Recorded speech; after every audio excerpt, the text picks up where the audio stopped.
काय माहिती आहे का तुला?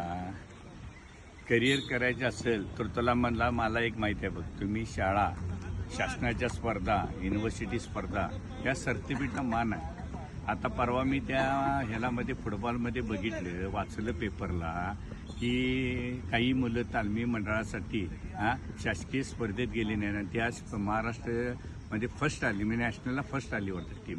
आज किती त्या मुलांच्या त्या सर्टिफिकेटला होत्या, जॉब बी पाय, शिक्षणाला त्याचा किती फायदा होतो.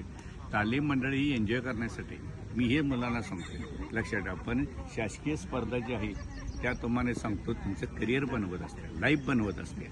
आणि पालकांनी पण ह्या जातीनं लक्ष घातलं पाहिजे. तालमी मंडळ ही एन्जॉयसाठी आहे, मान्य आहे, तालीम असं. पण शासकीय स्पर्धेमध्ये, शालेय स्पर्धा, युनिव्हर्सिटी स्पर्धा ह्या सर्टिफिकेटला कुठल्या जीवनात करिअर करायला त्याचं महत्त्व आहे. हल्लीच्या मुलांना ते माहीत नाही, उगाच आहे. माझं हे मत होतं. आणि खेळताना काही नाही, हारजीत असते, माझं मत आहे. खेळ हा ईर्ष्या कटळ असावे, ग्राउंडवरती असावे. ग्राउंड संपल्यानंतर ईर्ष्या बंद. आणि जशा तसं वागायला पाहिजे आणि स्वतःला कधी कमी लेखायचं नाही. आणि जेवढं बघून येते तेवढं शिकवून येत नाही.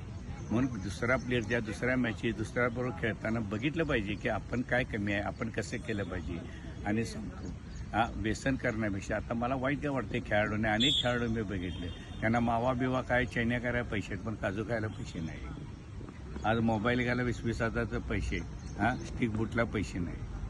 मग योग्य नाही. आणि कोणासाठी करते? स्वतःसाठी करते. तुमच्या लाईफसाठी. मोठं बा पण खेळायला विसरू नका, हेच माझं पहिलं मत आहे. नाही हल्ली खुर्चीवर बसल्या माणसं त्यातला कोण नेता होत असते, मी आता तुम्हाला समजावून सांगते, पण तर अधिकारी होत असते, मोठमोठे होत असतात, त्यामुळे उद्योगपती होत असते. पण त्यानंतर खेळायला विसरू नका. जसं आपणाला मदत केली तसं आपण पण मदत केली पाहिजे.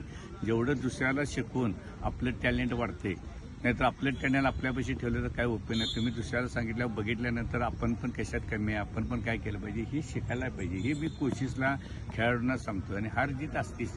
आणि एवढंच मत आहे की शालेय स्पर्धा, युनिव्हर्सिटी स्पर्धा, शासकीय ज्या स्पर्धा आहेत, ओपन, नॅशनल, वेस्टर्न, ह्याला पहिलं प्राधान्य. आणि जिद्द कष्ट असेल तर काही अवघड नाही. मनात जिद्द पाहिजे, कष्ट मी करीन. अपयश यश हे असं, अपयश आलं म्हणून खचायचं नाही, त्याला चॅलेंज करायचं आणि यश बघा तुम्हाला यश मिळते. हेच माझं तुम्हाला सांगणं. विजय साळुंखे सरदार. जय हिंद, जय महाराष्ट्र.